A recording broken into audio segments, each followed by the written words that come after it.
রূপপুর পারমাণবিক বিদ্যুৎ কেন্দ্র থেকে ৫৯,০০০ কোটি টাকা লুট করেছে এই শেখ হাসিনার বেটা। এই টাকাগুলো যদি খালি ইউরিয়া সার ভর্তুকি দেওয়া হয়, খালি জয়ের টাকা ভর্তুকি দিলে ইউরিয়া সারের বস্তা ২০ টাকা বস্তা হবে। আর যত মানুষ মামলা দিয়ে জেলখানা খিলালো, এই টাকা যদি পেজত দেয়, পেজ লাগবে ৫ টাকা ধরা। আর যেগুলা টাকা ব্যাংকত লুটপাট করে নিয়ে গেছে, এই টাকা আসলে চাউলের দাম হবে ৪ টাকা কেজি। কইলে এগুলো আমরা কই দেখে আমাকে ধরে, কয় এরা গিলা কবিকা আমাকে পক্ষে তেল মারবি, তেল মারবি, তেল মারি চলো বয়তুল মোকাররমের ইমাম পলাচুগা। হ্যাঁ কথা কয়, বয়তুল একটা মসজিদের ইমাম পলালুকে, ওই জানে আমি যে শয়তানের পেছনে তেল মারিছি, যদি জনসম্মুখে যায় আমার হাড্ডি থুবে না। কি কথা কোন না? আবার কাফিলউদ্দিন সরকার অনেক দিন থেকে কোরআনের তাফসীর করতেছিল রেডিও টেলিভিশনে, কি সুন্দর কথা। উনি একটা হাসিনা জান্নাতি ঘোষণা দিতে পারে, বাপরে খায়াতে শুয়োরে লাগান তাজা হতে রে। কথা কর, কাফিলউদ্দিন সরকার করছে শেখ হাসিনা জান্নাতি। তুই খুঁজে পাওয়া যাচ্ছে না, তুই এত বড় জান্নাতি? তোর কাকু কষে দেওয়ার সময় হাসিনা কষে, ওই যে আনিসুল হক আইন মন্ত্রী, আহা হারে এক নৌকা তুই যাচ্ছ আর দরবেশ বাবা যাচ্ছে। এতই টাকা লুটপাট করছে এই সালমান এফ রহমান। এরা দুইজন যাচ্ছে নৌকা দিয়ে পড়লে, উই করছে কি মাথাত কলব দিয়েছে, দাড়ি কামাছে, মুছ কামাছে, অ্যাশ কালারের গিঞ্জি গাওয়া দিয়ে যাচ্ছে। এখন আনিসুল হক ধরিছে সেনাবাহিনী, উই এখন নিয়ে যাচ্ছে একটা নিয়ে, করছে স্যার খালি আমাকে নিয়ে যান কে, ওটা ধরবেন না? করছে ওটা কে? করছে ওটাই ওষুধ, ওটা বেস্কিম করে ওষুধ। ও কি ধরেন? ওটা হচ্ছে সালমান এফ রহমান। তবে গা ধরিছে কথা কন না গা। জামাতের লোক বিএনপির লোক হলে কোলে হয়নি, আমাকে ধরে নিয়ে গেছে, যাক ওর কথা কম না কি ভাই? কিন্তু আরে এমন মর্দের মরদ কচি করে হাসিনা আমাকে পলে গেছে, অক্ষ আবার আমাকে ধরে নিয়ে যাবে, তুইও এই কথা কয় না। এগুলা কথা মসজিদে কয়া লেগে খোল দে, তেল মারার কাম বাদিন এই দেশ ভালো। নবীদের 14 বাটি দাঁত বার হয়ে গেছে কথা কন। এইটা শুধু ইসলাম কায়েম করার জন্য সকল দল মত নির্বিশেষে আমরা ইসলাম 5 বছর দেখব, তারপরে আমরা আবার আরেক দল ক্ষমতার দেবো। যাও তোরা আবার চালা, দেখতো তুর্কের ডাল আমাকে ডাক কিরকম হয়। এই পৃথিবীতে 4 জন সরকার ছিলেন, কয়জন? 2 জন ছিলেন ইমানদার, 2 জন ছিল কাফের। 2 জন ইমানদারের মধ্যে একজন বাদশাহ সুলাইমান, তিনি নবীও ছিলেন, আর একজন জুলকারনাইন, আর বক্তে নসর আর নমরুদ। এই 2 কাফেরের শাসন দেখিছে পৃথিবীর মানুষ, 2 ইমানদারের শাসন দেখিছে। বলেন তো এই কাফের আর ইমানদারের শাসন কি কম বাড়া হয়নি? আচ্ছা কম বাড়া যদি না হবি, এই যে ফেসবুকে একটা ছবি দিয়েছে হাসান মাহমুদের ছবি, ভাত খাবার বলছে, দেখেননি? হাসান মাহমুদের ভাত খাওয়ার দৃশ্য দেখেননি? 14টা তরকারিতে চর আগে কয়টা? আর আমাকে 2 জন মন্ত্রী ছিল, আলী হাসান মোহাম্মদ মোজাহিদ, আর হচ্ছে শিল্পমন্ত্রী হচ্ছে আপনার মতিউর রহমান নিজামী। এই মোজাহিদ মন্ত্রীর ছবি দিয়েছে ওই হাসান মাহমুদের আগে, দেখলো সবুজ একটা প্লাস্টিকের বাটির, এক বাটির মধ্যে ভাত, ওরই মধ্যে আলু ভর্তা না কিবেন পেঁয়াজি। দেখলো কে এই মন্ত্রী ভাত খেতে লাগলো, এক তরকারি এক বাটির মধ্যে সব আটলো, আর তুই যে 14টা তরকারি আমাকে দেখাচ্ছ, ওটা কার টাকার খালু? এখন গেলু কোনটি? তুই যদি লন্ডন যায় থাকিস তো গলাত গুণা লেগে নিয়ে আসা হবে। ডক্টর ইউনুস বলেছে আগে দেশ সাফ কর্ম, আগে দেশ সাফ কর্ম, তারপরে ভোট হবে। কে দেশ সাফ করুক? তো ওই যে গোপালগঞ্জে না লাফা ছিল, দুলা ভাই আব্বা কয়া বাসেনি, কথা কয় সূর্য উঠেছে গোপালগঞ্জে, কয় গোপালগঞ্জে সূর্য উঠেছে, রক্ত লাল আর কয়নি। ওইটা আচ্ছা জিনিসের কথা কছে, কথা কন না। আমি এটা সাবধান বাণী, আওয়ামী লীগের কাছ থেকে আমাকে শিখতে হবে যে তোমাদের এই পরিণতি কেন হলো। আমরা যারা আগামীতে ক্ষমতায় যাব, আমাদের ওই এই শাস্তি থেকে শিখতে হবে। আমাদের খুব খুশি হওয়ার কিছু নাই, যতক্ষণ পর্যন্ত এদেশে নির্বাচিত একটা গণতান্ত্রিক সরকার কায়েম না হবে ততদিন আমাদের খুশি নাই। আমরা জীবনপণ চেষ্টা করে এদেশের মাটিতে মানুষের মুখে হাসি ফুটাতে চাই। এই হাসি ফুটানোর জন্য আজকে আপনাদের এই উজগ্রাম, আমি কোনোদিন নাম শুনিনি, আমার বাড়িতে গেল এই রনি ভাই, আজিজুল ইসলাম রনি, আমার দেখে পছন্দ হলো না, কেন আবার কি সভা করবি বা বাড়ি আইসা প্যান্ডেল দেখে আমার কোল দিয়ে শুকে গেছে। আমি কোনো ভাই এদের অতিথি চর্চিতি করছে, দেখি তো হ্যান্ডবেল দেখি তো দিল না, সেই রকম বাঘা বাঘা মরদ আছে এটি কি বাবরে। এই ডেটি বিএনপি লেগেছে, এই কয় বছর নামই লেখতে দেয়নি, থাকতো বিএনপি কি ভাই বাপরে। আমরা পৌঁছে গেছি বারে, আমার ইউনিয়নের আমি 1986 সনে জামাত ইসলামীর ফর্ম পূরণ করছি, 89 সনে রোকনের শপথ নিছি, সাইদি সাহেবের দার শুনেছি গাজীপুর কাশিমপুর, ওখানে গাজীপুর মাদ্রাসাত কামেল মাদ্রাসাত, এখানে দার শুনেছি সাইদি সাহেবের সূরা আনামের 33, 34, 35 নম্বর আয়াত।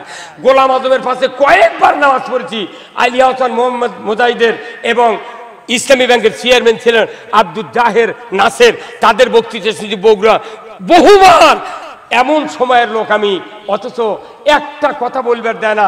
আমাকে মনে হচ্ছে নাচের পুতুল, যাই দেখে তাই মনে হয় গাইলে কয় এরা পালো কি, কয় এরা কোরআনের কথা কবি কে, আমি কমাতে তুই কয় তুই করে তুই পাতে নামাজ পড়মায়।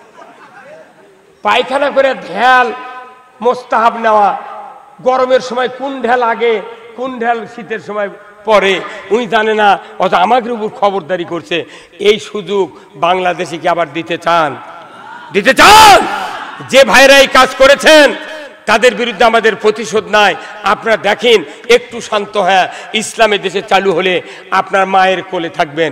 যত অমুসলিম ভাইরা আছে এলাকার, আমরা মন্দির, আমি 4 দিন রাত্রে মন্দির পাহারা দিয়েছি, হিন্দুকের বাড়িতে গেছি, এত পাহারা দেওয়ার পরেও আমার নন্দীগ্রাম থানার ভাটরা ইউনিয়নে হিন্দুর একটা খ্যারের পালাত আগুন লাগে দেয়, আমাকে বিরুদ্ধে ষড়যন্ত্র করছিল।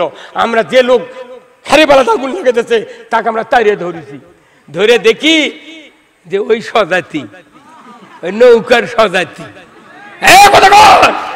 এদেরকে ব্যবহার করে যারা দেশে মানুষকে অপমান করেছে, তোমাদেরকে না বলি সে পালিয়ে গিয়েছে, কেউ কারু তোয়াক্কা করেনি। আসুন না আমরা ভেদাভেদ ভুলে যাব, আমরা সব এই বাংলার এক বাক্যে বাংলাদেশে আমরা কারোর উপর হানাহানি নাই, মারামারি নাই। খালি একটু সুযোগ দেন, বাংলাদেশের জেলখানায় কোনো আসামি থাকবে না, কোনো আসামি থাকবে না। চোরের হাত কাটার আইন কায়েম হবে। একটা চোরের হাত কাটার আইন দৃশ্য বাইতুল মোকাররমে যদি আমরা টিভির মাধ্যমে, ডিশের মাধ্যমে দেখাতে পারি, 14 বছরে বাংলাদেশে কেউ চুরি করবে না। তাহলে চুরি করে ধরা পড়লো না, জেলখানাত কে? জেলখানাত বিলাই থাকবে আর কুত্তা থাকবি। কথা কয় বাপরে, জেলখানার মধ্যে আমি 9-10 বার গেছি জেলখানাত। আমাকে বগুড়া ফাপড় থেকে ধরে নিয়ে এসে আমাকে মামলা দিল, বিরাট মামলা দিল। আমি থাকি সাপাহার, থাকি হেমায়তপুর, মামলা দিতে দিতে 14টা মামলা, 32 বছর হলে আমি রাজনৈতিক মামলা খাটতেছি। তারপরেও তাদের আক্রোশ মেটেনি, ফাঁসি দিল আমাদের নেতাদেরকে, তাও মিটলো না। এত লোক গুম করলো, তাও মিটলো না। আয়না ঘরত খালি মেডিসিন দিয়ে লক্ষ লক্ষ মানুষকে মারা ফেলে দেয়া, হাড্ডি পরে আছে কি ভাই, গাড়ির চেতাল লাগান, ধুরার লাগান, দেহ পরে আছে, কি মেডিসিন দিচ্ছে এমন ভাবে ওই চামড়া হাড্ডি গোস্ত আর চামড়া গলে গেছে, এমন ড্রেন আছে। আমাকে যেদিন ওই ফেসবুকে আমার ব্যথা দেখালো, আব্বা হাত যদি দুর্বল হয় তার দেখতে মানা করছে। সত্যি যখন ওই দৃশ্য আমি দেখলাম, চিৎকার দিয়ে আমি পড়ে গেলাম, আল্লাহ এই জাহান্নাম বাংলাদেশে তারা তৈরি করেছে, আল্লাহ তুমি তাদেরকে অপদস্থ করো। আল্লাহু আকবার। এই দৃশ্য আপনারা দেখেন নাই? কি অবস্থা হয়েছে দেশের, হাজার হাজার মানুষকে, লক্ষ লক্ষ মানুষকে এইভাবে হাড্ডি মাথার খুলি পড়ে আছে। কি এটা কি আবার চলুক আপনারা চান? আমার দেশের সকল রাজনৈতিক দলের যত ইমানদার আছেন, অমুসলিম ভাইরা আছেন, এই দেশটাতে একটাবার ইসলাম চালু করে দেখেন যে আমরা কষ্ট দিই না পাহারা দিই না শান্তি দিই। ব্যাপারই নয়, বাংলাদেশে যে ইনকাম হয়, যে অর্থ আছে, যে সোনার ফসল হয়, এই বাংলাদেশে কোনো জিনিস এত দামে কেনা লাগবে না, এত দামে কেনা। হায় হায়, সব ইলশার মাছ, আরে ইলিশ মাছ যেটি ফিড লাগে না, কিছু লাগে না, বারে ফিড লাগে না, খোল লাগে না, পানি লাগে না, খুদের ভাত লাগে না, সেই ইলশার মাছ 16 বছর হলে আমরা খালি জাটকা দেখতে পাচ্ছি। কি আর ফত্তালি বাজারত গেলে কয়, হুজুর 2200 টাকা কেজি লিবেন, আর 600 টাকা কেজি তুই মুদি খিলেলু। আমি মনের দুঃখে 1.5 কেজি ইলশা নেওয়ার জন্য বরিশাল গেছিলাম এই কয়েকদিন আগে। বরিশাল থেকে 3টা মাছ কিনে নিয়েছি 7,500 টাকা দেয়া, খালি শোল পোলক দেখানোর জন্য, বা বড় মাছ তো বগুড়া পাই না, এই 7,500 টাকা দেয়া 3টা মাছ কিনে নিয়েছি। শোভা করবার দা বরিশালে সাগরের থেকে আমি দেখলাম, ওখানে সাগরের থেকে হাজার হাজার মন। আমি বললাম ভাই কত কোটি টাকার মাছ আছে ডেলি সাগরের থেকে? ওই বড় ব্যাপারী যায়, তাই বললো হুজুর আপনার চিনা চিনা লাগতেছে, আপনি কি ফেসবুকে ওয়াচ করেন নাকি? আমি ফেসবুকে করি না, সোবাদ করি, ওই ছবি তুলে ফেসবুকে ছাড়িতে। দেখছে হুজুর আপনার তো চিনাতে, ভাই আমাকে একটা সত্য কথা কোন তো, একদিনে কত মাছ এই সাগরের থেকে বাংলাদেশের এই বরিশাল স্পটে চাঁদপুরে এগুলো ঢোকে? বলতেছে এই বরিশালে ঢোকে 100 কোটি টাকার মাছ প্রতিদিন, 100 কোটি টাকার মাছ খালি বরিশালে ঢোকে। তাহলে চাঁদপুরে কতটি? চাঁদপুরে ইলশা সবচেয়ে দামি ইলশা, সেখানে আরো ঢোকে। তাহলে এই ইলশাগুলো যায় কোনটি করে দেয়? হ্যাঁ, এই ইলশা যেদিন খাওয়া বন্ধ করতে বাংলাদেশের মানুষ, সেই দিন তার ডায়াবেটিস বাড়িছে। এই ইলশা হলো ডায়াবেটিসের ওষুধ। আমাকে খিলেছে জাতকা, তাই 6 মাস হলে ফ্রিজের থেকে সেটা গায়ে গায়ে নিয়ে আসা বেচিচ্ছে। কামানের ওই কাঁটার মধ্যে ওই মাছ বসে গেছে, তুই মুদি খিলেলু তাজা তাজা বড় বড় মাছ 600 টাকা কেজি, আর আমাকে জাতকা খিলেলু 1400 টাকা কেজি। তাহলে ওই বঙ্গোপসাগর কি মুদির বাপের? হ্যাঁ, আমাদের এক মৎস্য উপদেষ্টা বলেছেন বাংলাদেশের ঘরে ঘরে ইলশা যখন 350 টাকা করে খাবার পারবি, তখন বহির্বিশ্বে আমরা রপ্তানি করবো, এর আগে নয়। তারপরেও কিছু অসাধু ব্যবসায়ী গোপনে গোপনে ভারত দিচ্ছে, এটাও ধরা পড়েছে। তার পাশা পিঠে লাল করে দিয়েছে সেনাবাহিনী। এখন পেটনের উপর আর ওষুধ নেই। কথা কন না, আব্বা দুলা ভাইয়ের এত দাম, মায়না ইলশা আপনাদেরকে 350 টাকার খিলাবে। এই যে উপদেষ্টা ছিল নির্বাচন কমিশনের, একটা উপদেষ্টা ছিল সাকওয়াত, এই সাকওয়াত উপদেষ্টা বসাই করছে নতুন মুখ দিয়ে আপনারা দল গঠন করেন। কতি ছাত্র সমন্বয়রা এমন মিছিল করেছে, ওর পদত্যাগ করে অক্ষত তুই পাট পাকাবো আর থাকবো। কথা মনে করবেন না, সেই বেটা চলটি আছে। 14 জনে দেশ চালাচ্ছে রে। কত কোন এবারে কয়জনে? 14 জনে দেশ চালাচ্ছে, 1 টাকা চাঁদা নেওয়ার কেউ সাহস পাচ্ছে না। আর lakh lakh police, BDR, army, 360 জন হচ্ছে এমপি, মন্ত্রী, সচিব, আমলা, এই দিয়ে বাড়ি বাড়ি পুলিশিং কমিটি।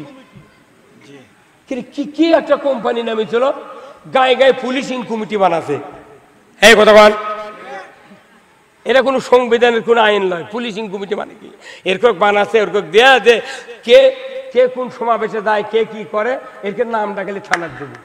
এই হুজুর কথা বল না, মসজিদের হুজুরও কোন টাইপের বক্তৃতা দেয়, তুই খালি থানার ফোন করবো, আচ্ছা গ্রেপ্তার কর্ম। এই পুলিশিং কমিটি লয়, ওরকে এই সাধারণ মানুষের মধ্যে ডিবি সেট করছে ওরা। আমাকে রোজকের মোট হেরে চলে গেছে। এমন যে পাটগুলো হেরাসু, তোরা হেরাস না, তোরা আয়, তুর্ক গিয়ে আমরা আল্লাহর আইন চালু করবো, আয় বাবায়। কি না, এগুলা সব মনে আছে, সব মনে আছে। আমি জেলখানাটা ছিলাম 21 দিন, আমাকে সেলের মধ্যে রাখছিল। 200 পাহাড়ের বল আমার বুকের উপর। এই গাড়িধর চেয়ারম্যান হচ্ছে আব্দুল সাত্তার, আর তালোলার ইউনিয়নের চেয়ারম্যান হলো নজরুল। 2 বাঘের মধ্যে আমাকে তো খ্যাকসি এলো। ওরা 2 জন খালি কান্দে, আমি সারা রাত কান্দিছি, সারা রাত কান্দিছি, আর গজল করছি, ক্যারাত করছি। তখন ওই জেলখানার পুলিশের হুজুর আপনি এত গজল করেন, আপনার ঘুম ধরে না? আমি ভাই ঘুম ধরে না, আমার ঘুম পাড়ার জন্য এটি লিয়ে যাচ্ছে তোরা। কথা কর, এই আমার বক্তৃতা গজল শুনে ওই পুলিশ চোখ দেখ পানি বার করছে। তখন করছে হুজুর আপনাকে যদি করো তো আর 5 নাম্বার লোকাবে দিয়ে আপনি থাকবেন। আমি না, আমাকে দিলে থাকবো। তখন ওই চলে যাচ্ছে, রবিবার করে ফাইল হয়, জেল সুপার এসে, জেল সুপার কত ওই পুলিশ যা যে স্যার একটা হুজুর আছে স্যার, ওর গজল শুনে আপনি রাত্রে কান্দা ভরে দেবেন। তো ওই লোকটা কেন পাথর দেওয়া যায় না? কোথা চলেন তো, লোকাবের দিন এসে আমাকে ডাকিচ্ছে, রুহুল আমিন যুক্তিবাদী কে না, তো আমি কোথায় আপনাকে 5 নাম্বার লকাবে যেতে হবে, আপনি ব্যাটিং পত্র বাঁধেন। আমি বল না, কে কে যাবি তাহলে? ওটি কোথায় আপনি একা? আমি বলে আমি একা যাবো না, আমি আইনি শুনলই। কথা ঠিক কিনা? আমি বললাম আমি একা যেতে রাজি নাই, চেয়ারম্যান গাড়িধর এই সাত্তার আর এই নজরুল সহ আমি যাব। 3 জনা কি জেলখানার 5 নাম্বার লকা বেঁধেছে। এগুলা কষ্ট, গায়ের ঘামে কম্বল ভিজে গেছে রে। তারপরে যেরকম গালিয়ায় আহা, মনে জেলখানার পুলিশই মনে ওসি বরাবর। 12,000 টাকা 12,000 টাকা ঘুষ দিয়ে আমি বার হয়ে গেছি জেলখানার থেকে, এই বগুড়া জেলখানার থেকে। জামিন হচ্ছে তাও ছাড়ে দেয় না, আবার ঢুকাতে না পারে সিআইডির সাথে লাইন করো। ভাই আমার বাড়ির জালে ঘুরে শোভা তো এমনি বহুত শোভা মার গেল, তাহলে কি করা যায়? কোথায় টাকা লাগবে, তাহলে আপনাকে আর মামলা দেবো না। কি রে 12,000 টাকা আমি জেলখানার মধ্যে টাকা কুন্ডি পাবো না পারে বেটা আলো কোনো বা তুই টাকা নিয়ে জেলখানাতে আসবো, তুই 8,000 টাকা দিল, 4,000 টাকা বাড়ির থেকে আইনে পরের দিন সকালে বেটা জেলখানার গেটত দিয়ে দিছে। জেলখানাত ঘুষ দিয়ে বাড়ান লাগে রে, এগুলা কি মনে নাই আমাকে রে? এই বগুড়ার ডিবিটা ছিল জুলহাজ নামে একটা পুলিশ, জুলহাজ কেউ নাম্বার দেয় না, আমার ফাঁপড় চান্দায় সবার থেকে ধরে নিয়েছে জেলখানার থতে, এই হাজুতের থানার হাজুতে ফতরে অজু করতে দেয়নি আমার পুলিশ, করছে যে ওই পায়খানার মধ্যে দা ওটি অজু করেন, পায়খানার প্যান পায়খানাতে ভরে আসে রে। আমার মতো একটা লোক এই মনে করেন তখন আমার বয়স ধরেন এখন 65, তাহলে 16 বছর আগে কত হয়েছিল? 14 বছর আগে এই বয়সের লোক আমি 46 বছর ইমামতি করি, সেই মানুষ করছে অজু করেন ওই পায়খানার প্যানত যা না পারে 2 দিকে 2 পাও দিয়ে পানি জোরে ছাড়লে তো গা মেখে যাবি। হয় তার দুবরে কি ডাকাতি রে, সেই থানাকে পুড়ে দিয়ে সাফ করছে। সেদিনকে আগে এসআই জিয়া নাম ওই মাটি ডালি দেখা হলেন, কোন ভাই আপনি কয় বছর এলে আসেন? করছে 13 বছর এলেন। আমি তাহলে তো আপনি আমার সময় আসিলেন ওটি, তে পায়খানার ভুল অজু করে করলেন কা আপনি? ওই দিকে আর গাওটা ঘামে গেছে,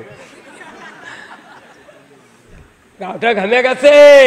জুলহাজের নাম্বার আমি কুমড়া ফাঁড়ির থেকে নিছি, নিয়ে ফোন দিচ্ছি খুব ঠান্ডা মাথায়, করছে আমি সিরাজগঞ্জ সদরে আছি। আমি বললাম ভাই আপনার সাথে দেখা করা আমার খুব জরুরি, আপনাকে দেখে খুব ভালো লাগে, বগুড়া সেই কাম করতেন আপনি। করছে হুজুর আপনি কে?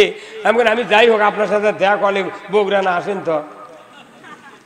করছে বগুড়া তো যাওয়া যাবে না, আমি তো সদরে আছি। আমি শোনেন, আমি রুহুল আমিন যুক্তিবাদী, আমার ফাপড় সবার থেকে ধরে নিয়ে আসে যে মামলা দিয়েছেন আমার 32 বছর জেল হবে রে। এই আপনি না আসেন, আপনারা পাওয়ার দড়ি লেগে গাছের সাথে টাঙ্গিয়া খালি 4 আঙ্গুল করে কাটমো। ওই কচি আজকে আপনাকে গাবতলী থানার ওসি আজকে আজই আসছিল আমার সাথে, গত রাত্রে কথা হচ্ছে। আজকে আসে উনি এই মোবাইলের থেকে বার করলেন, দেখালেন আমাকে জুলহাজ একবারে খাগড়াছড়ি, সিরাজগঞ্জ সদর থেকে খাগড়াছড়ি। আমি ভাই ওর নাম্বার আমার কাছে যাবে, আর ফোন দেবো, ওর কামানের কাঠি খুলবো। ওই যে বেনজির বলেছিল মাটির নিচে থেকে তুলবো, তুরকুরক মাটির নিচে থেকে তুলবো।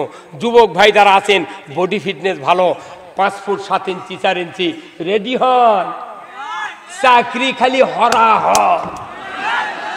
যারা কামেল পাঠাচ্ছেন এনে পাঠাচ্ছেন নিবন্ধন দেন, পড়াশোনা করেন। বাংলাদেশে 26 লক্ষ ভারতের অফিসার আছে, তাদেরকে এক এক করে খাগড়াছড়ি ট্রান্সফার করে ওখান থেকে ধরে এনে বগুড়াতে বিচার করা হবে।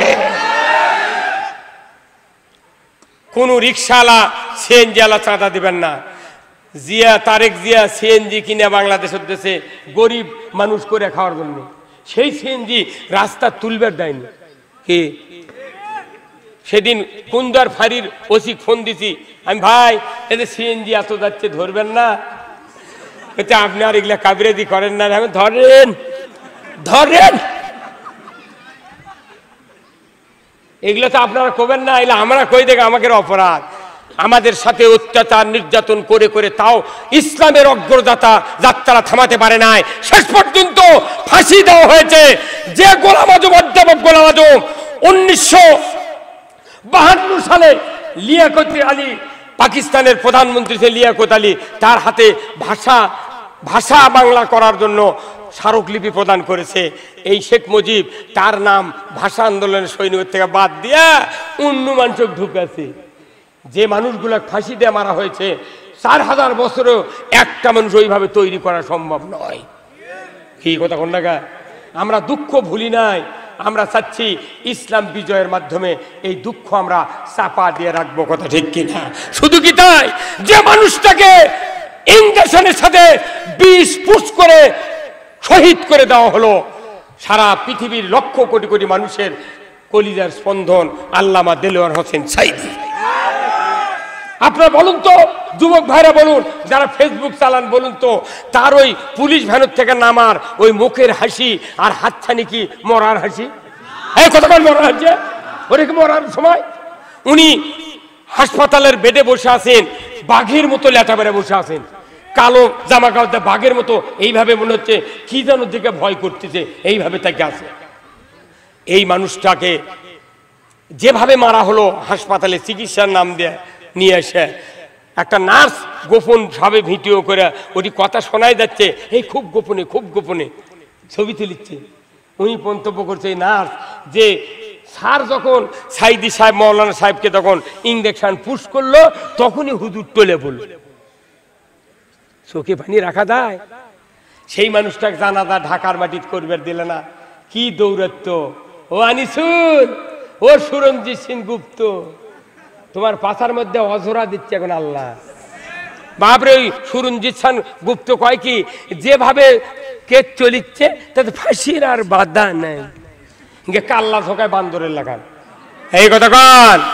আর ওবায়দুল কাদের কয় বিএনপি জামাত, বিএনপি জামাত, জঙ্গি জঙ্গি জঙ্গির জেকের কয় 1 মিনিটও 10 বছরের মধ্যে 1 মিনিটও রাস্তা দাঁড়াতে পারেনি, তুই পুলিশ ছাড়া 1 মিনিট থেকে পারবো? এই কথা কন।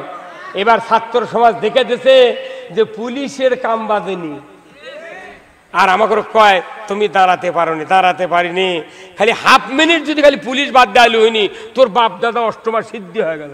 এই কথা কোন নাকি আপনারা?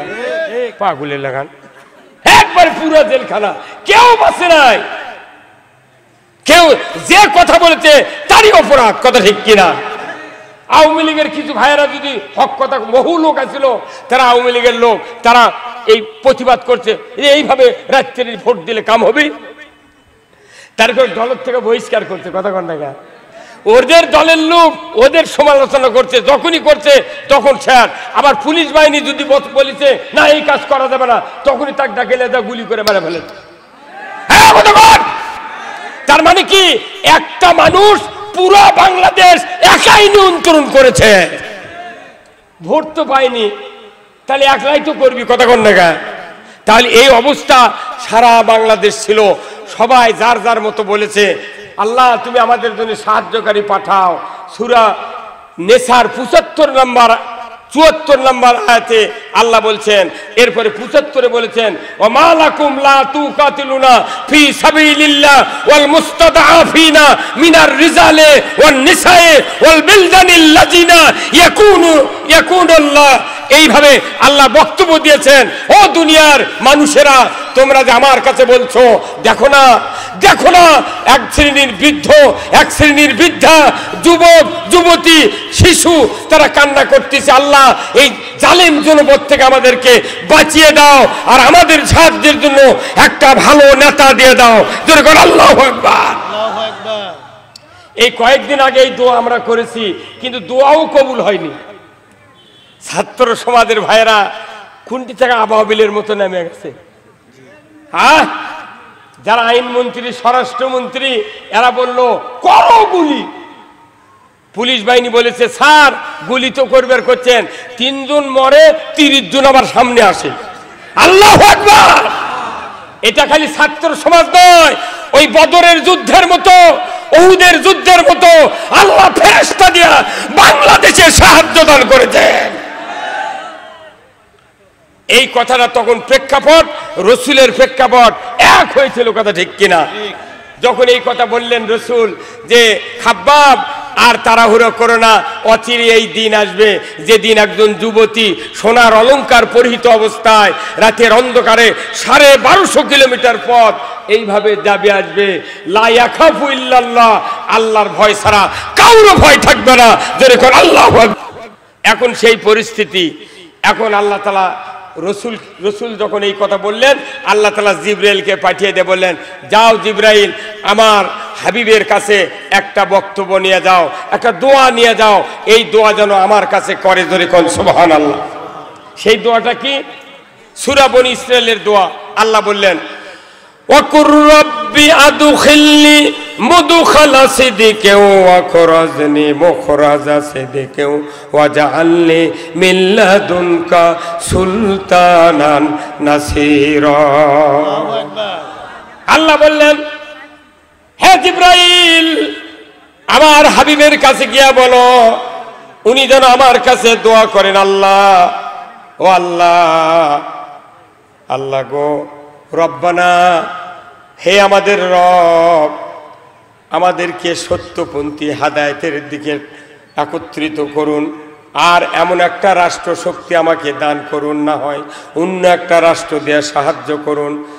এই কথা যখন আল্লাহ নাজিল করে দিয়ে বললেন, আল্লাহ দোয়া করলেন, দেখা গেল আল্লাহ তাআলা রসুলকে কয়েকদিন পর বললেন, মুহাম্মদ আর মক্কাতে থাকা চলবে না, এই অত্যাচার নির্যাতন থেকে যদি বাঁচতে চাও মদিনায় হিজরত করো, আর মদিনার মাটিতে ইসলামী রাষ্ট্র তৈরি করো। ইসলামী রাষ্ট্র তৈরি করা ছাড়া কোনোদিন এই জুলুম থেকে বাঁচা যাবে না। সব বাদ দিয়া ইসলামী রাষ্ট্র কায়েম করতে হবে। কার কথা? কার কথা? রসুলের কথা। আপনারা প্রতিদিন শুক্রবারে শোনেন। এই যে আজকে কি বার গেল? আজকে একটা খুতবা শোনেননি ভাই মিজানুর ভাই? যে সানি খুতবাতে একটা হাদিস পড়ছেন আপনারা ইমামেরা, ওয়া সুলতানু জিল্লুল্লাহি ফিল আরদি মান আহনা সুলতানাল্লাহি ফিল আরদি আহনাহুল্লাহ। জোরে বলুন আল্লাহু আকবার। এই হাদিসটাকে আপনারা আজকে শোনেননি? যতদিন খুতবা পড়ে ইমামরা ততদিনই সানি খুতবাত এই হাদিসটা পড়া হয়। এই হাদিসটা হলো রাষ্ট্রনীতির হাদিস। রসুল বলছেন যে ন্যায়পরায়ণ শাসক আল্লাহর ছায়া সদৃশ্য, যে বা যাহারা ন্যায়পরায়ণ শাসক কায়েমের বিরোধিতা করবে তারা যেন স্বয়ং আল্লাহর বিরোধিতা করলো। কি হুজুর? হ্যাঁ, তাহলে ইমামরা যদি আমরা এই হাদিসটাই যদি বয়তুল মোকাররম থেকে শুরু করে এই উজগ্রামের ইমাম পর্যন্ত যদি 5,12,000 মসজিদের ইমামরা সানি খুতবার এই হাদিসটা যদি আমরা বুঝাতে পারতাম জাতিকে, আজ 100 বছর আগে এই দেশে কোরআনের পার্লামেন্ট কায়েম হয়ে যেত। আমি মসজিদে নামাজ পড়ে যাই, ইসলামী রাষ্ট্রের বিরোধিতা করি, তাহলে আল্লাহ নবী বলছেন তাহলে তোমার আল্লাহর সাথে বিরোধিতা করা হলো। অতএব আল্লাহর সাথে বিরোধিতা করলে বলুন তো আমার নামাজ, আমার কুরবানি, আমার রোজা, আমার ইতিকাফ, আমার উমরা, আমার হজ, আমরা দান খয়রাত কে কবুল করবে? কেউ কি কবুল করার আছে? তাহলে এই কথাটা আরবিতে ইমাম সাহেব আমরা বলি, কিন্তু জনগণ বুঝবে দেই না। কোন মসজিদের মোতাল্লিও কয় না হুজুর এক কথা বারবার ডেলি পড়েন, কারণ কি? কথা কন। আমাদের ওই এক ইমাম আছিল, সেই ইমাম করছে কি প্রতিদিন মোনাজাত বলে রব্বি হাবলি মিনাস সলিহিন, রব্বি হাবলি মিনাস সলিহিন। এখন লোকেরা জিজ্ঞাসা করছে হুজুর আপনি 11 বছর হলে একই মোনাজাত করেন, ব্যাপার কি? আর মানে জানেন? কইতে আমি মানে দেখিনি। তো ওই লোকটা আবার আরেক মৌলবীর থেকে শুনে আসা করছে হুজুর আপনি যে মোনাজাত করেন এর মানে হলো যে আল্লাহ তুমি আমাকে নেককার সন্তান দাও। তে আপনার কি সন্তান হয়নি এখনো? করছে 11টা। কয়টা? 11টা সন্তান। তাহলে 11টা সন্তান যদি তোমার হয়, কইছে আমি যদি এই মোনাজাত আগে যদি অর্থ জানতাম যে মনে আর দোয়া করল হলেন। কথা কন। আমরা কোরআন পড়ি, হাদিস পড়ি, বক্তৃতা করি, শুনি, কিন্তু আসল গুরুত্ব আমরা বুঝতে পারি না, বুঝতে ওটাও হয় না। কথা ঠিক কিনা? এই মাত্র 1 মাস আগে কোরআনের বিপ্লবী একটা কথা বলার সাহস আমাদেরকে দেয় নাই, মনে ফিক্সেশন করে দেয়। এই কথা বললো, মসজিদের ইমামগুলোকেও কুকুর করে ফেলে দিয়েছিল। বাপরে আনা কথা কবার লাগতি মোতাল্লি গলা খাগার দেয়। তখন ইমাম সাহেব তাকায়, কেরে মোতাল্লির গলার আওয়াজ। তখন মোতাল্লি চোখ দিয়ে কয় হুজুর কি করছো? কি সব জায়গার দখল হয়ে গেছিল। আমি ওই ভাইদেরকে বলবো ভাই আপনাদেরকে উদাত্ত আহ্বান জানায়, যে গ্রুপে থাকেন না কেন আমরা জাতিতে বাংলাদেশি, আর আমরা ইমানদারের দাবিদার। কথা ঠিক কিনা? এদেশে ইসলাম যদি বিজয় হয় দুনিয়ার কোনো মানুষের অশান্তি থাকবে না। এই কয় বছর, 2.5 বছর হচ্ছে আফগানিস্তান, 2.5 বছর। 2.5 বছরের ভেতরে আফগানিস্তানের মতো অর্থর দাম, এত মুদ্রার দাম পৃথিবীর কোনো রাষ্ট্রে নেই। আপেল বেদানা ডালিম এইগুলি বেচে, আঙ্গুর বেচে তারা দেশ চালাচ্ছে, খনিজ সম্পদ সব আছে। আল্লাহু আকবার। আল্লাহ কোরআনে বলছেন, লা ফাতাহনা আলাইহিম বারাকাতুম মিনাস সামাই ওয়াল আরদ, আসমান জমিনের বরকতের দরজা তখনই খুলে দেওয়া হবে যখন তোমরা জমিনে আমাকে ভয় করার আইন কায়েম করবে। আপনারা জানেন না, হযরত হানজালা রাদিয়াল্লাহু তাআলা আনহু উনি উহুদের যুদ্ধের জন্য প্রস্তুতি নিচ্ছিলেন। আল্লাহ রসুলের সামনে বললেন, ইয়া রাসূলুল্লাহ, আমি যুদ্ধ করতে চাই। রসুল বললেন, তুমি তো বালিগ হয়েছো, তোমার এখন যুদ্ধ করার যাওয়ার দরকার নাই, তুমি বিবাহ করো। উনি রাত্রে বিবাহ করলেন। সেই রাত্রি উহুদের ময়দানে যুদ্ধ শুরু হলো। উনি বাসর ঘর উদযাপন করলেন। ভোর রাতে হাম্মাম খানায় গেলেন। যাওয়ার পরে মদিনার অলিতে গলিতে খবর হচ্ছে, কুতিলা মুহাম্মদ, কে আছো, কোথায় যুবক ইমানদার, তরবারি নিয়ে যুদ্ধের ময়দানে উহুদে হাজির হবে। যদি হাজির হতে পারো ইসলাম টিকবে, নসে টিকতে পারে না। উনি তরবারি, স্ত্রীকে বললেন, তুমি আমাকে যুদ্ধের পোশাক পরিয়ে দাও, তরবারি দাও, আমি যুদ্ধে যাব। ওনার স্ত্রী বললেন, প্রাণের স্বামী, আপনার উপর গোসল ফরজ, গোসল করেন, আমি তরবারি দেব, যুদ্ধের পোশাক পরিয়ে দেব, আপনি উহুদের ময়দানে যাবেন, আমার আপত্তি নাই। উনি বললেন, গোসল করতে গিয়া যদি আল্লাহর নবী শহীদ হয়ে যায়, ইসলাম যদি পরাজিত হয়ে যায়, কিয়ামতের দিন আমাকে আসামির কাঠগড়ায় দাঁড়াতে হবে। স্ত্রী, তুমি তরবারি দাও, পোশাক দাও, আমি যাব উহুদের ময়দানে নবীজির পক্ষে, ইসলামের পক্ষে তরবারি ধরে যুদ্ধ করব। উনি যুদ্ধের পোশাক পরিয়ে দিলেন, তরবারি হাতে দিলেন, চলে গেলেন উহুদের প্রান্তরে গিয়া রসুলের সাথে সাক্ষাতের আগে যুদ্ধের ময়দানে নেমে গেলেন। যুদ্ধ করতে করতে এক পর্যায়ে উনি শাহাদত বরণ করলেন। শেষ পর্যন্ত দেখা গেল মদিনায় খবর চলে গেল ওনার স্ত্রীর কাছে, ওগো হানজালার স্ত্রী, তোমার স্বামী শাহাদত বরণ করেছেন, তাড়াতাড়ি করে তুমি খোঁজ খবর নাও। উনি দৌড়ে চলে গেলেন। যা খুঁজতে খুঁজতে রসুলের তাঁবুর ভেতরে চলে গেলেন। হুজুর, বলুন তো, আমার স্বামী উপর গোসল ফরজ ছিল, গোসল করে নাই, যুদ্ধে শাহাদত বরণ করেছেন। আমার স্বামীর উপর গোসল ফরজ ছিল, আমি জানি শহীদদেরকে রক্তাক্ত অবস্থায় আপনি দাফন করেন, আমি স্বামীকে আমার সামনে দিয়ে দেন, আমি তাকে গোসল করায় দেব, তারপরে আপনি দাফন করবেন। রাসূল বললেন, হানজালার স্ত্রী, আমি হানজালাকে দেখি নাই, কখন সে এসেছে? উনি বললেন, আল্লাহি, আল্লাহর কসম, স্বামীকে তরবারি দিয়েছি, যুদ্ধের পোশাক দিয়েছি, আপনি তাড়াতাড়ি করে আমার স্বামীর খোঁজটা নেন। আল্লাহর রাসূল সাহাবীদেরকে বললেন, উহুদের ময়দানে কতজন শহীদ হয়েছে একটু দেখো। এক এক করে 69 জন সাহাবীর লাশ উহুদের ময়দানে কাতারবন্দি করে শোয়া দিলেন। আল্লাহর নবী নিজে দেখলেন, অবজার্ভ করলেন, 69 জন শহীদের ভেতরে ওই হযরত হানজালার লাশটা দেখতে পেলেন না। আমির হামজা শহীদদের ইমাম 70 টুকরো করেছিল, যদি বলুন ঠিক কিনা? ওই জালিম কাফির আবু জাহেল ওই বদরের যুদ্ধে শহীদ কতল হয়েছিল, তার রাগ আমির হামজার উপর উহুদের ময়দানে ধরেছিল। তার কলিজা, বুক ফেরে কলিজাটা আবু জেলের স্ত্রী হেন্দারা মুখে দিয়েছিল, চিবিয়ে চিবিয়ে খেয়েছিল। তার লাশটা চটে করে একত্রিত করে দেখা গেল এক এক করে 69 জন শহীদের লাশ, হযরত হানজালার লাশ নাই। আল্লাহর নবী একবার শহীদদের দিকে তাকালেন, আর একবার আসমানের দিকে নজর করলেন।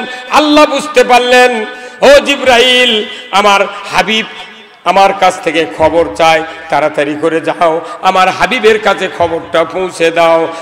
উহুদের ময়দানে যে হানজালা ফরজ গোসল করে নাই, 3টা ফরজ আদায় করে নাই, ফজরের নামাজ পড়ে নাই, 2টা ফরজ আদায় করে নাই, 5টা ফরজ তরক করে যে হানজালা তরবারি নিয়ে আল্লাহর দ্বীন কায়েমের জন্য, ইসলাম টিকে রাখার জন্য উহুদের ময়দানে যুদ্ধে শহীদ হয়ে গিয়েছেন, এই লাশটা 4th আসমানে হাউজে কাউসারের পানি দিয়া গোসল করা দিচ্ছে জান্নাতি ফেরেশতারা।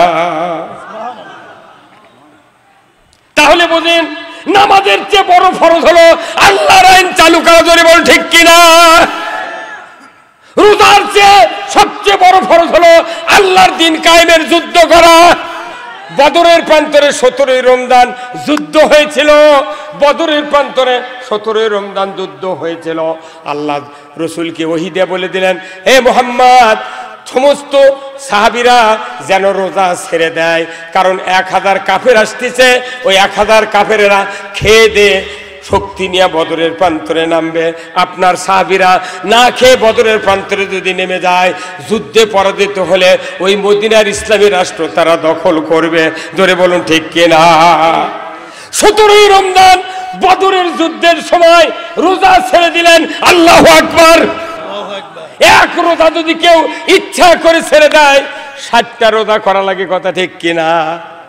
এক রোজা যদি কেউ ছেড়ে দেয়, 60টা রোজা করতে হবে। আবার একটা রোজা যদি বন্ধ করে যদি পরে কালকে করবো আর এক রোজা, তাহলে আবার 60টা করা লাগবে। এত কঠিন হুকুম। বদরের যুদ্ধে রোজা ছেড়ে দিয়া 313 জন সাহাবী যুদ্ধ করলেন। আমার ভাইয়েরা, বদরের যুদ্ধে যারা যুদ্ধে অংশগ্রহণ করেছিলেন, রসুল বলেছেন এই বদরের তামাম যোদ্ধারা বিনে হিসেবে জান্নাতে যাবে। সুবহানাল্লাহ। তাহলে রোজার চেয়ে ইসলাম বিজয়ের কাজ সবচেয়ে দামি, নামাজের চেয়ে ইসলাম বিজয়ের কাজ সবচেয়ে দামি, আপনার গোসলের ফরজের চেয়ে দ্বীন কায়েমের যুদ্ধ সবচেয়ে দামি। কথা ঠিক কিনা? বলুন তো, আমাদের এই বডিটা পৃথিবীতে জীবিত রাখার জন্য কয়টা ফরজ? আমি যে বেঁচে থাকবো, আল্লাহ হায়াত দিয়েছে, আমাকে সুস্থ অবস্থায় বেঁচে থাকার জন্য কয় ফরজ? শোনেননি? ওযুর কয় ফরজ?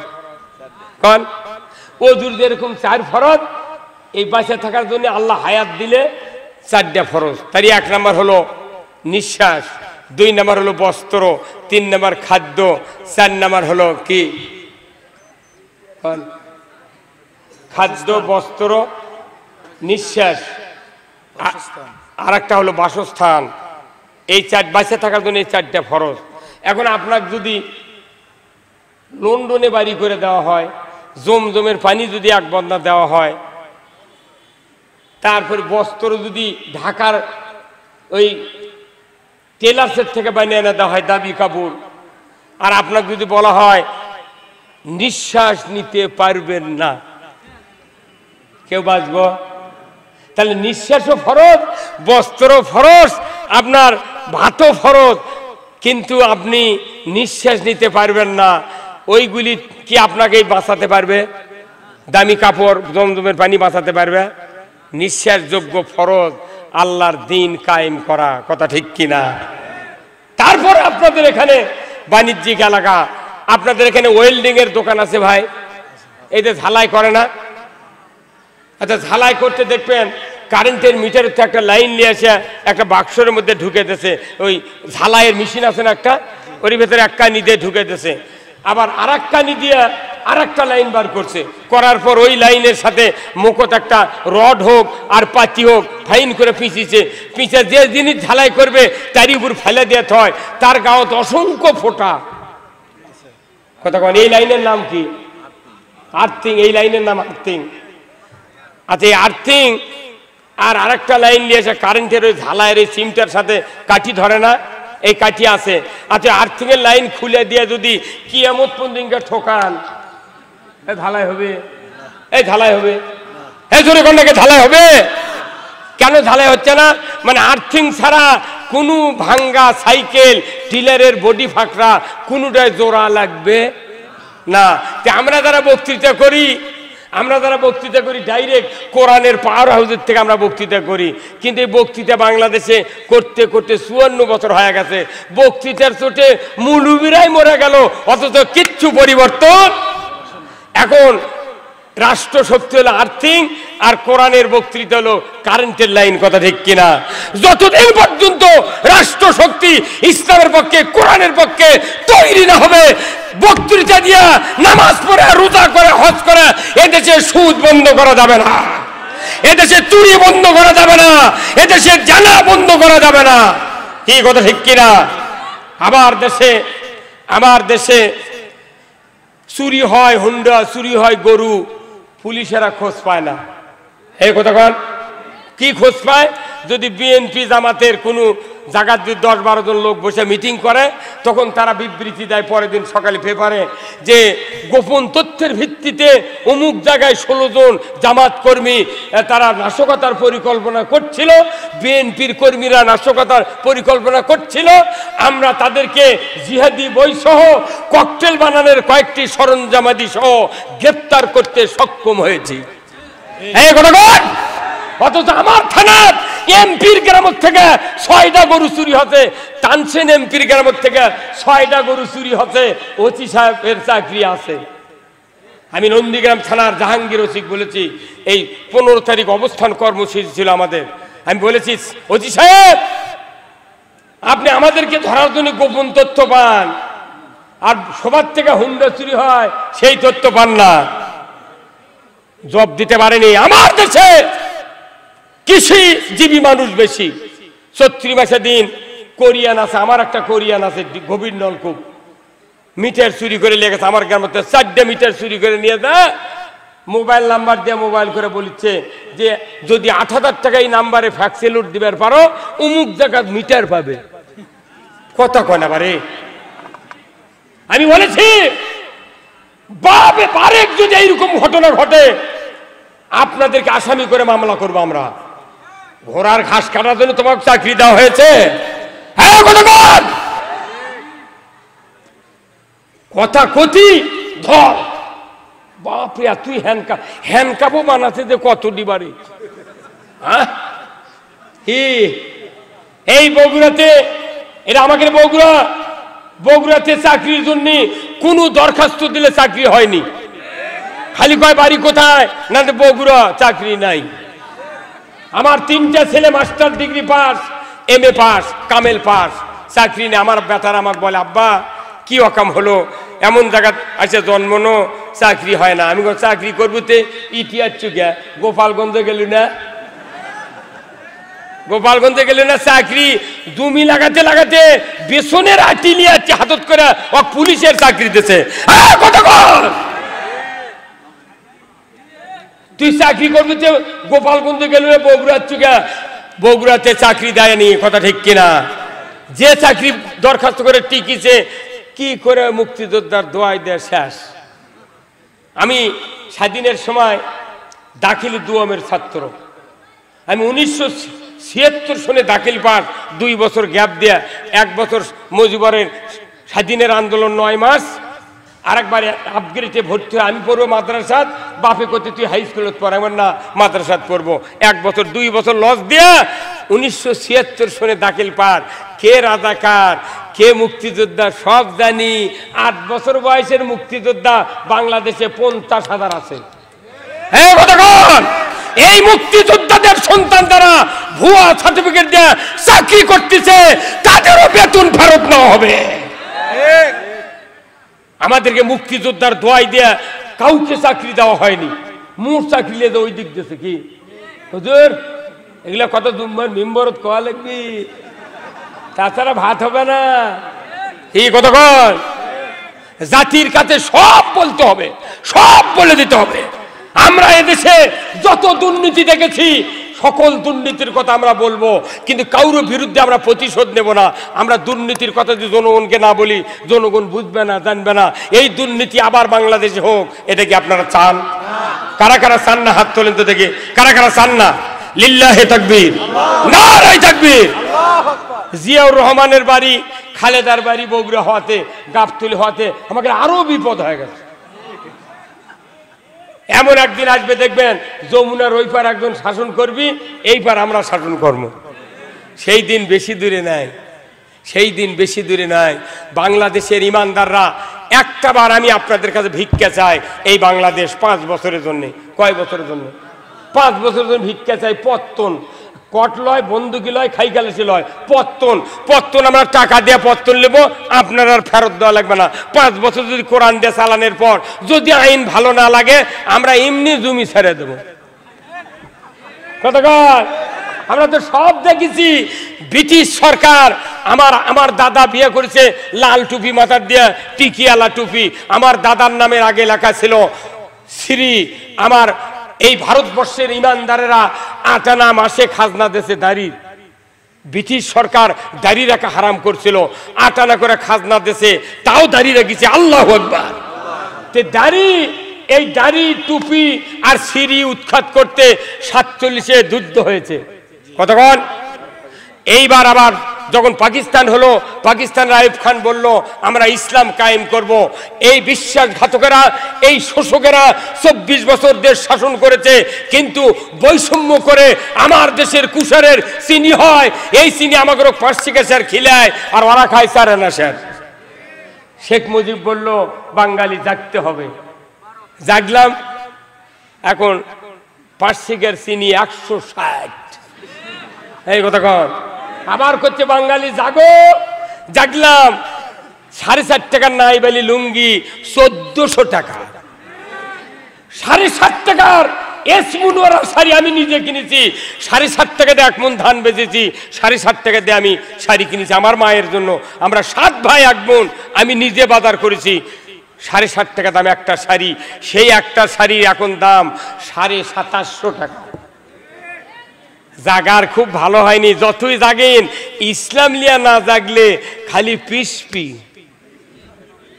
ওই আমার একটা বক্তৃতা শোনেননি, কাই আলুর বক্তৃতা? হ্যাঁ, মানুষ আলু লাগায়, কত পানি দেয়, সার দেয়, যত্ন করে, বীজ দেয়, রিডোমিল দেয়, তুই বড় হ বড় হ। কি 2 বার করে বান্ধা দেয়, আবার লাল বাড়ালে ওটা আবার হাত দিয়ে ঢেকে দেয়, বড় হ বাবা। কিন্তু বড় হয়নি। ওই কি হচ্ছে? কাই। মহিলারা কাই খায় বেশি, কথা ঠিক কিনা? এখন ওই কাই, গোল গোল কাই ধুয়ে নিয়ে এসে কয়রাত দিয়ে ভাজিয়া সেদ্ধ করে পাটার কাছে লিয়ে যা, মাও ভর্তা বানাচ্ছে। তখন পাটার বুক পানি দিয়ে মুছে শিল খাড়া করে ধসে ধুয়ে পাটার শীতানোর থসে শিল। এখন আলু 1 চামচ তুলে পাটার দেশে, কিছু আলু গড়ে দেয়, গোল জিনিস তো গড়ে যাবি তো। এখন ওই পাটা করছে, আলু করছে পাটা ভাই, শিল ভাই তুই ওকে ফোপাচ্ছ গে? কতক্ষণ ফোপাচ্ছ গে? করছে ভাই মালিক যা বলবি তাই আমার করা লাগবি। তখন মালিক, আপনার স্ত্রী, আপনার মা 2 হাত 2 দিক দিয়ে টান মারছে, যেগুলো ছিটে গেছিল ওটি মেশা খা। ঠিকির উপর যখন আসছে তখন করছে ভাই এইভাবে ফিসুচ্ছ কে? করছে যে তো এতই তেল দিছে এই গারস্থ, তোকে তুই তেল দিছে, তুই বড় হ। তুই যদি বড় হলো নি, মাগুরে মাছ দিয়ে আলু শিলা ডুমা করে জামায় পাক করে দিত, না হলে মজলিস করতো, আলু শিলা তালের ঢাকুর দিয়ে পিষে ফাইন করে সেলা আলু ঘাটি দিত। তুই যেহেতু খেপে বড় হসনি, এটাই তোর শাস্তি। হ্যাঁ কথা কার? বাংলাদেশের মানুষ আর কাই হওয়া যাবে না, কাই হওয়া যাবে না। এবার আলু বড় হতে হবে। বাংলাদেশে বিশ্বের ইতিহাসে ইসলামী রাষ্ট্র কায়েম করে এদেশের গণমানুষের মুখে আমরা হাসি ফুটাতে চাই। কারা কারা এই ইসলামী রাষ্ট্রের পক্ষে 2 হাত তুলে দেখান। লিল্লাহে তাকবীর, নারায়ে তাকবীর, নারায়ে তাকবীর। আল কোরআনের আলো, আল কোরআনের আলো, আলেম ওলামা যেখানে, দুনিয়ার মুসলিম। লিল্লাহে